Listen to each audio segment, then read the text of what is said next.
ایک ہے پنجتن پانچ ہے، امام 12 ہے، معصوم 14 ہے۔ اللہ ایک ہے، پنجتن پانچ ہے، امام 12 ہے، معصوم 14 ہے۔ اعوذ باللہ من الشیطان الرجیم، بسم اللہ الرحمن الرحیم، الحمد للہ رب العالمین، والصلاة والسلام علی اشرف الانبیاء والمرسلین، شفیع المذنبین وخاتم النبیین، نبینا وشفینا وحبیب قلوبنا وطبیب نفوسنا بالقاسم محمد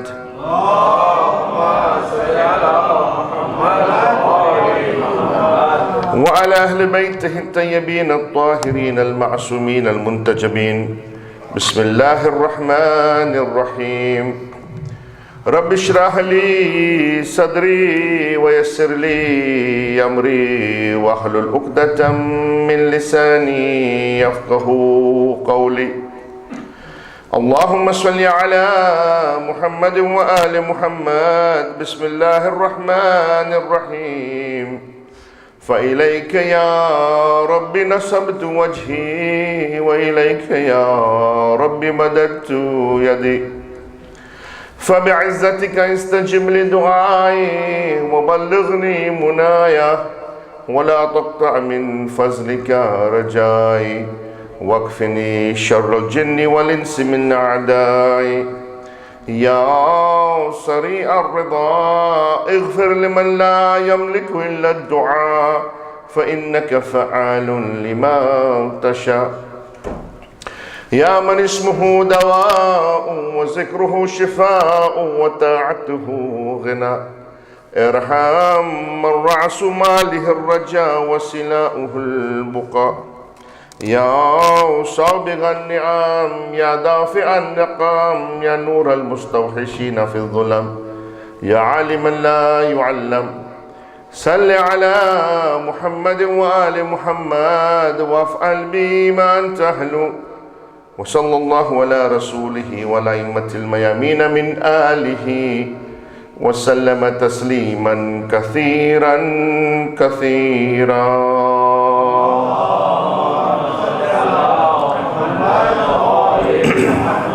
أما بعد، فقد قال الله سبحانه وتعالى في كتابه المجيد وفرقانه الحميد، وهو أصدق الصادقين وقوله الحق.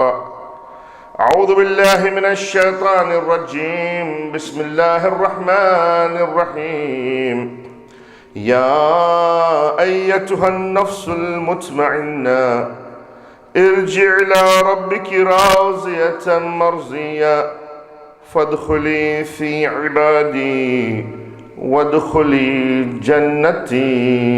آمنا بالله وصدق الله العلي العظيم. صلوات پر محمد وآل محمد.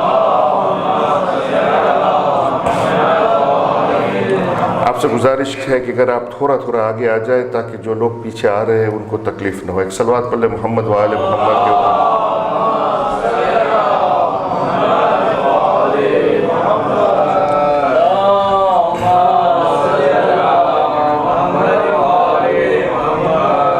جزاک اللہ، اللہ آپ کو سلامت رکھے. سامعین محترم، میرے موجود سامعین، اللہ سبحانہ وتعالی آپ کو، آپ کی اس محنت کو دربار محمد وآل محمد میں مقبول اور منظور فرمائے. میں بڑے مختصر سے وقت میں ایک دو باتیں کر کے انشاءاللہ مصائب کی طرف آؤں گا. میں جانتا ہوں کہ انشاءاللہ ہم یہاں میلبورن میں بہت بڑے نوحہ خان آنے والے ہیں، اور انشاءاللہ ہم مل کے انشاءاللہ عزا کریں گے امام علی بن ابی طالب کے. سورہ فرج کی آیت میں نے آپ کی خدمت میں تلاوت کی ہے، جس میں اللہ فرماتا ہے یا ایتھا النفس المطمئنہ. اللہ ایک اسپیشل نفس کی بات کر رہا ہے، نفس مطمئنہ. یا ایتھا النفس المطمئنہ، کیسی اسپیشل نفس ہے یہ؟ اللہ سبحانہ و تعالیٰ کہتا ہے چلی آؤ، ریٹرن ٹو می، واپس آ جاؤ ایسی حالت میں کہ تو اس سے راضی ہو جائے اور وہ تجھ سے راضی ہو جائے. اور پھر ایک عجیب جملہ کہہ رہا ہے اللہ سبحانہ و تعالیٰ قرآن میں، کہتا ہے کہ میری بہشت میں داخل ہو جاؤ. کسی اور جنت کی بات نہیں کر رہا ہے، میری جنت. فادخلی فی عبادی وادخلی جنتی، میری جنت مطلب ایک اسپیشل جنت ہے جو اللہ کی جنت ہے. اور وہ اللہ کی جنت ان لوگوں کے لیے ہے جو کون ہے؟ جو نفس مطمئنہ ہے. نفس مطمئنہ. اور رسول کے بعد نفس مطمئنہ کون ہے؟ کون ہے جو اس منزل پہ فائز ہے، جس کو ہم لوگ کہہ سکتے ہیں کہ ہاں یہ ٹرنکویل سول ہے، یہ نفس مطمئنہ ہے؟ کون ہے وہ جو نفس مطمئنہ؟ کیونکہ نفس مطمئنہ وہ شخص ہونا چاہیے جو بالکل رسول کے قریب ہے، رسول کا ایک حصہ ہے. اگر آپ رسول کا ایک حصہ ہو تو آپ نفس مطمئنہ ہو سکتے ہو. لیکن یہ کون سا نفس ہے جو نفس مطمئنہ ہے؟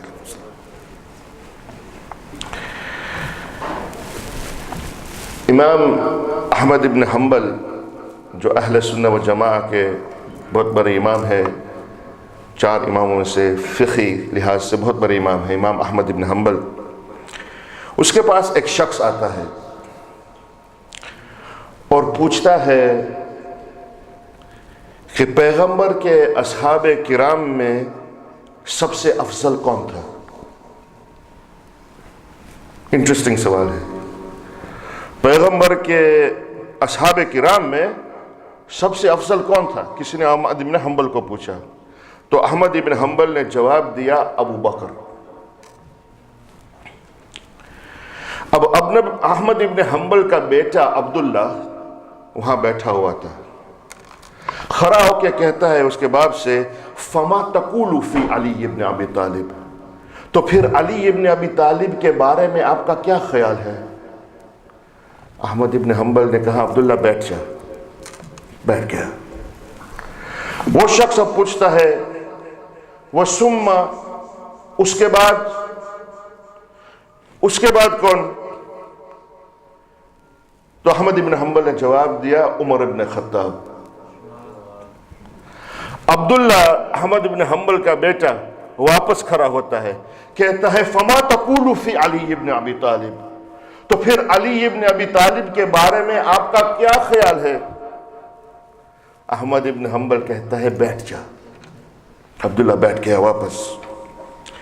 اب یہ شخص اس کو کہتا ہے احمد ابن حنبل کو وَسُمَّ، اور اس کے بعد احمد ابن حنبل کہتا ہے عثمان ابن عفان. اب عبداللہ طرف گیا، اب کہتا ہے فما تقول فی علی ابن ابی طالب، تو علی ابن ابی طالب کے بارے میں آپ کا کیا خیال ہے؟ تو احمد ابن حنبل نے جواب دیا اپنے بیٹے عبداللہ سے کہ یا ولدی یسألون عن الصحابہ وتسأل عن النفس، یہ لوگ مجھے صحابہ کے بارے میں پوچھ رہے ہیں، علی تو نفس رسول ہے. یہ لوگ مجھے صحابی کے بارے میں پوچھ رہے ہیں، علی تو نفس رسول ہے، اور یہ وہی نفس ہے جو نفس مطمئنہ ہے. نفس مطمئنہ، نفس رسول وہ ہے جو نفس مطمئنہ ہے. اس لیے تو امیر المؤمنین خود کہتے ہیں، خود امیر المؤمنین کہتے ہیں الہی انت کما ارید، اے اللہ تو ویسا خدا ہے جیسا میں چاہتا تھا. تو کیا سٹیٹمنٹ ہے یار، ڈیپتھ دیکھیں سٹیٹمنٹ کی ڈیپتھ کو. الہی انت کما ارید، کسی کی جرت ہے بولنے کی؟ اگر اللہ کی معرفت نہیں ہے تو آپ کی جرت نہیں ہو سکتی کہ آپ یہ سٹیٹمنٹ کہیں. سٹیٹمنٹ کے ڈیپتھ کو دیکھیں آپ. الہی انت کما ارید، تو ویسا خدا ہے جیسا میں چاہتا تھا. فجعلنی کما ترید، اب مجھے ایسا بندہ بنا دے جیسا تو چاہتا ہے. اللہ اکبر. ایسا بندہ بنا دے جیسا تو چاہتا ہے. یہ ہے ڈیپتھ نفس مطمئنہ، ٹرانکویل سول جسے کہتے ہیں. جو سول جو ہے، جو نفس پوری کنٹرول میں ہے. کس کی کنٹرول میں ہے؟ کس کی کنٹرول میں ہے؟ اللہ کی کنٹرول میں ہے. حرکت ہی نہیں لیتی یہ نفس، حرکت ہی نہیں لیتی، بلکہ جب اللہ کا حکم ہوتا ہے اتنی قریب ہے اللہ سے کہ وہ حرکت ہی نہیں لیتی. only performs at the will of Allah. نفس مطمئنہ. اس لیے تو آپ دیکھیں اللہ نے سب نبیوں کو خصوصیت دے کے بھیجا ہے. صحیح بات ہے کہ نہیں؟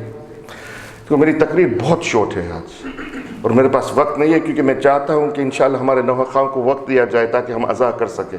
تو آپ کی توجہ بالکل لازمی ہے. صلوات پڑھ لیں محمد والے محمد کے اوپر. دیکھیے اللہ نے سب نبیوں کو خصوصیت دے کے بھیجا ہے. آدم کو علم ملا، نوح کو حلم ملا، موسیٰ کو ہیبت ملی، عیسیٰ کو تقوی ملا. ختمی مرتبت فرماتے ہیں کہ جو آدم کا علم دیکھنا چاہے، نوح کا حلم دیکھنا چاہے، موسیٰ کی ہیبت دیکھنا چاہے، عیسیٰ کا تقوی دیکھنا چاہے، یوسف کا جوال دیکھنا چاہے، یعقوب کا صبر و استقلال دیکھنا چاہے، فَلْيَنْظُرْ إِلَى وَجْهِ علی ابن ابی طالب. وہ ایک بار میرے بھائی علی ابن ابی طالب کا چہرہ دیکھ لے، 1.25 لاکھ نبیوں کے کمالات نظر آئیں گے علی کے چہرے. 1.25 لاکھ نبیوں کے کمالات نظر آئیں گے علی کے چہرے پر. اسی لیے یہی وجہ ہے کہ اس چہرے کا دیکھنا ہی عبادت ہے.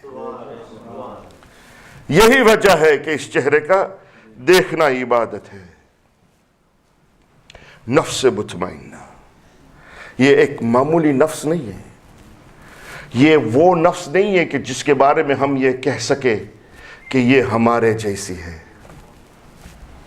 کہ یہ ہمارے جیسی ہے، اس کا پرفارمنس ہمارے جیسا ہے، یہ نفس ہمارے جیسی ہے. یہ ممکن ہی نہیں یہ نفس کے بارے میں، کیونکہ یہ نفس ایک الگ قسم کی نفس ہے. ویسی نفس ہے جس نفس کے بارے میں اللہ کہتا ہے کہ میں نے تمہارے لیے اسپیشل جنت رکھی ہے. میری جنت رکھی ہے میں نے تمہارے لیے. اس لیے تو سورہ صاد میں اللہ سبحانہ و تعالی کہتا ہے کہ قال یا ابلیس، سورہ صاد، قال یا ابلیس ما منعک ان تسجد لما خلقت بیدی. اے ابلیس، تجھے کس چیز نے روکا کہ تم نے اس کا سجدہ نہیں کیا جس کو میں نے اپنے دونوں ہاتھوں سے بنایا. اللہ اکبر. قال یا ابلیس ما منعک ان تسجد لما خلقت بیدی. اے ابلیس، تجھے کس چیز نے روکا کہ تم نے اس کا سجدہ نہیں کیا جس کو میں نے اپنے دونوں ہاتھوں سے بنایا. سوال کر رہا ہے اللہ، پھر جواب بھی دیتا ہے. نیکسٹ آیت میں کیا جواب دیتا ہے؟ استکبرت ام کنت من العالین. کیا تم مغرور ہو؟ اللہ اکبر. دیکھو اللہ کا جواب کیا ہے. کیا تم نے ابلیس کا سجدہ کیوں نہیں کیا؟ کیوں سجدہ نہیں کیا؟ اس کی 2 ہی وجہ ہو سکتی ہے. اللہ کہتا ہے ام استکبرت ام کنت من العالین. کیا تم مغرور ہو یا تم یہ سمجھتے ہو کہ تم ان بڑے لوگوں میں سے ہو؟ کیا تم مغرور ہو یا تم یہ سمجھتے ہو کہ تم ان بڑے لوگوں میں سے ہو؟ میں بہت بڑا جملہ کہہ گیا، آپ نے غور ہی نہیں کیا. آپ نے غور ہی نہیں کیا. میں نے بہت بڑی بات کہہ دی، آپ نے غور ہی نہیں کیا. کیا تم مغرور ہو یا تم یہ سمجھتے ہو کہ تم ان بڑے لوگوں میں سے ہو؟ اب میں اللہ سے یہ پوچھ سکتا ہوں کہ یا اللہ، ابھی تو لوگ پیدا ہی نہیں ہوئے، ابھی تو صرف آدم کو خلق کیا ہے.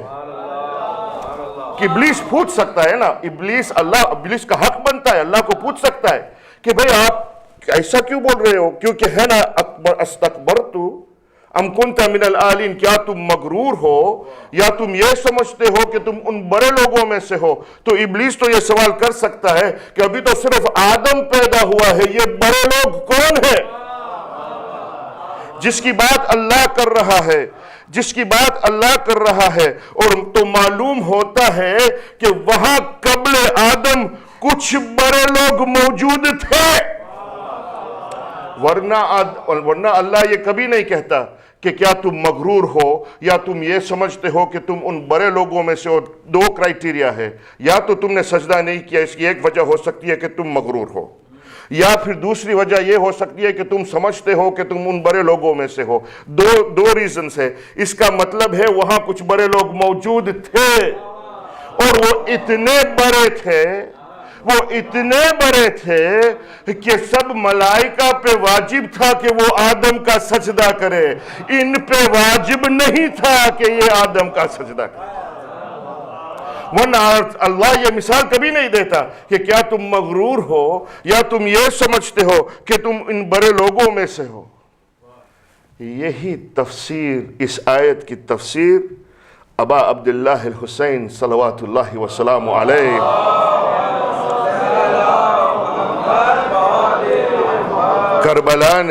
کربلا میں اس نے یہی آیت کی تفسیر، صلوات علی محمد وعلی محمد،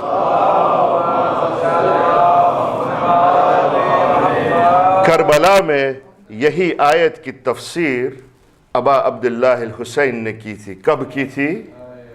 جب مدینے میں ولید نے امام حسین کو بلایا تھا، تب امام حسین نے جواب کیا دیا تھا کہ مجھ جیسا، ایسا نہیں کہیں، یہ نہیں کہا کہ حسین یزید کی بیعت نہیں کر سکتا، ایسا نہیں کہا امام حسین نے۔ امام نے کہا کہ مجھ جیسا جو نفس مطمئنہ ہو، مجھ جیسا اس جیسے کی بیعت کبھی نہیں کر سکتا۔ ہم تو عالین والے ہیں، استکبرت ام کنت من العالین، ہم تو ان لوگوں میں سے ہیں، ہم ان لوگوں میں سے ہیں جن کے لیے آدم کا سجدہ بھی واجب نہیں ہو رہا ہے۔ تم ایک فاسق کی بات کر رہے ہو۔ مجھ جیسا اس جیسے کی بیعت کبھی نہیں کر سکتا۔ امام رضا صلوات اللہ وسلام علیہ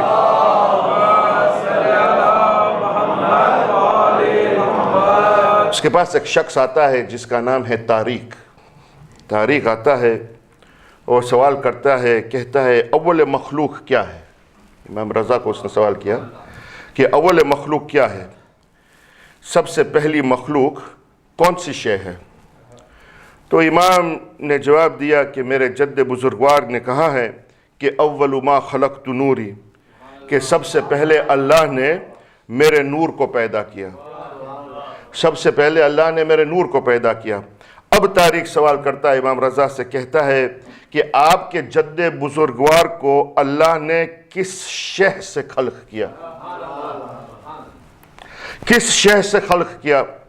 امام رضا نے کہا کہ دیکھو طارق، تم نے سوال تو کر دیا، پھر اب ذرا سوچ کے پھر دوسرا سوال کرو۔ اگر اللہ نے رسول کو کسی شے سے بنایا ہوتا تو وہ شے اول مخلوق بنی جس سے رسول پیدا ہوئے، اور میں تمہیں کہہ چکا ہوں کہ سب سے پہلی شے جو اللہ نے خلق کی وہ میرے جد بزرگوار کا نور تھا۔ تو پھر طارق پوچھتا ہے تو پھر اس کو کب بنایا؟ امام رضا نے کہا ابھی وقت کو بھی نہ بنایا تھا، زمین بچھنے کے لیے پانی کا انتظار،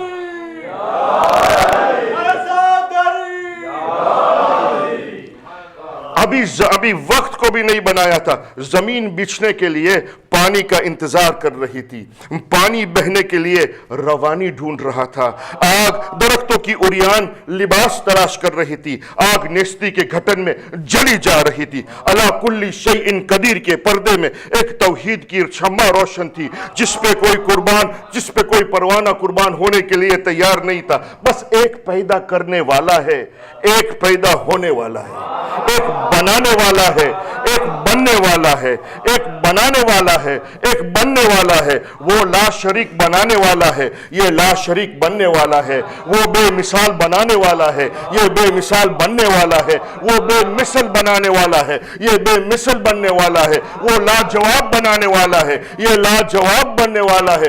ابھی کوئی فتویٰ لگا دے گا، ابھی کوئی فتویٰ لگا دے گا کہ دیکھو یہ پتہ نہیں کیا پڑھ رہا ہے، ساری صفات ساری اللہ کی توحید کی صفات رسالت میں شمار کر رہا ہے، توحید کی صفتیں رسالت میں شمار کر رہا ہے، لیکن میں کہتا ہوں بہت بڑا فرق ہے، وہ لا شریک خالق ہے، یہ لا شریک مخلوق ہے، وہ بے مثال خالق ہے، یہ بے مثال مخلوق ہے، وہ بے مثل خالق ہے، یہ بے مثل مخلوق ہے، وہ لاجواب خالق ہے، یہ لاجواب مخلوق ہے۔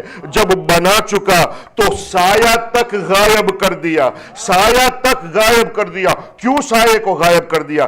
سایہ تک غائب کر دیا کہ محمد کے سائے پہ کوئی قدم رکھ کے گستاخی نہ کرے، محمد کے سائے پہ کوئی قدم رکھے گستاخی نہ کرے۔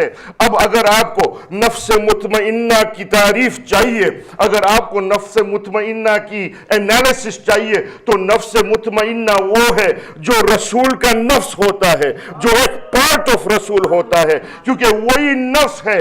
اگر سایہ اللہ نے غائب کر دیا کہ کوئی گستاخی نہ کرے، صرف نفس وہی ہو سکتا ہے کہ جب بتوں کو توڑنے کا وقت آتا ہے تو رسول اللہ خود نفس کو کہتے ہیں کہ تو میری نفس ہے، اور کندھوں پہ کھڑا ہو کے بتوں کو توڑ دے۔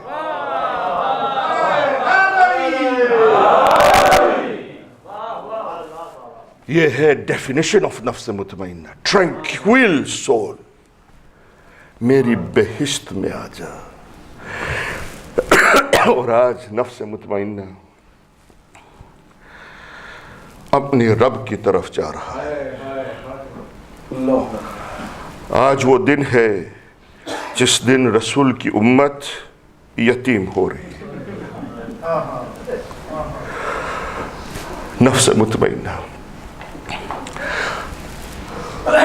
21ویں دن کو اسباب النباتہ کہتا ہے کہ میں نے جب امیر المؤمنین کی حالت دیکھی ہے تو میں نے دیکھا کہ امیر المؤمنین کے چہرے کا رنگ بدل گیا ہے۔ اسباب النباتہ کہتا ہے کہ مجھے ایسا لگتا تھا کہ بس میرا آقا اب چند لمحوں کا مہمان ہے۔ حکیم جب آتا ہے ایک مرتبہ علی کو دیکھ کے کہتا ہے کہ یا علی، اب وہ وقت آ گیا ہے کہ آپ وصیت شروع کریں۔ امام علی ابن ابی طالب نے اپنے گھر والوں کو اکٹھا کیا اور سب کو بلایا اور سب گھر والوں کو کہا کہ دیکھو میرے جانے کے بعد میرا یہ بیٹا حسن جو ہے، میرا یہ بیٹا حسن آپ کا امام ہوگا۔ پھر ایک ایک کا ہاتھ حسن کے ہاتھ میں دیا، حسین کا ہاتھ حسن کے ہاتھ میں دیا، زینب کا ہاتھ حسن کے ہاتھ میں دیا، ام کلثوم کا ہاتھ حسن کے ہاتھ میں دیا۔ جیسے میں نے کل جیسے کہا تھا مصائب میں کہ ایک عورت تھی جو کمرے کے کونے میں کھڑی تھی، اس کے ساتھ ایک چھوٹا سا بچہ تھا، ام البنین رو رہی ہے۔ ایک مرتبہ جب امام علی نے ام البنین کو دیکھا کہتے ہیں ام البنین میرے پاس آؤ۔